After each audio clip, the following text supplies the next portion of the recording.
शमशान की कहानी। शमशान की खामोशी के पीछे कोई रहस्य छुपा होता है जो कभी न कभी सामने आ ही जाता है। राजीव और मयूरी अपनी छुट्टियों में एक पुराने मंदिर के पास एक छोटे से गांव में गए थे। गांव में सब कुछ शांत था, लेकिन रात के वक्त गांव के शमशान की ओर जाने वाली सड़क पर कुछ अजीब बातें होती थीं। गांव वाले हमेशा कहते थे, रात को शमशान से दूर रहना, वहां कुछ ऐसी चीजें हैं जो इंसान नहीं समझ सकता। राजीव और मयूरी ने ये बातें मजाक समझी और एक रात शमशान जाने का फैसला किया। दोनों ने सोचा कि यह सिर्फ एक डरावनी कहानी होगी, लेकिन वह नहीं जानते थे कि इस शमशान की कहानी सचमुच डरावनी थी। हंसिया चांद रात के 11:30 राजीव और मयूरी धीरे धीरे शमशान की ओर बढ़ रहे थे। सड़क सुनसान थी और चारों ओर सिर्फ अंधेरा और शांति थी। जब वे शमशान के पास पहुंचे तो एक अजीब सी ठंडी हवा चलने लगी और सभी कब्रों पर कटी फटी घास उगाई थी, जिसे देखकर लगता था कि वहां कोई पिछले कुछ सालों से आया नहीं था।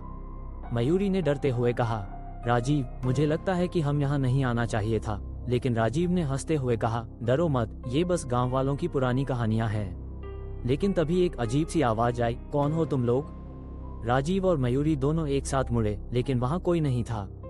फिर अचानक एक पुरानी कब्र से एक कटा हुआ हाथ बाहर निकलने लगा। राजीव और मयूरी के होश उड़ गए। 12 लोचक रात के 12 बजे राजीव ने डर के मारे मयूरी का हाथ पकड़ा और दोनों शमशान से बाहर भागे।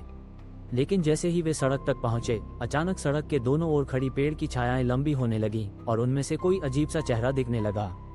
ये चेहरा कुछ बहुत ही भयानक और विकृत था, और जैसे ही उन्होंने उस चेहरे को देखा, वह चेहरे ने कहा, तुम हमारे शमशान में आए तो अब तुम नहीं बचोगे। राजीव और मयूरी भागते हुए गांव की ओर लौटे, लेकिन वह चेहरा अब उनके पीछे पीछे आ रहा था।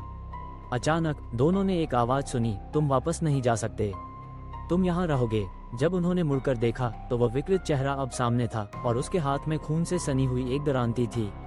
राजीव और मयूरी की चीखें निकल गईं, लेकिन उस विकृत आत्मा ने एक झपकते ही उन दोनों को अपनी गिरफ्त में ले लिया। फिर अंधेरे में सब कुछ चुप हो गया।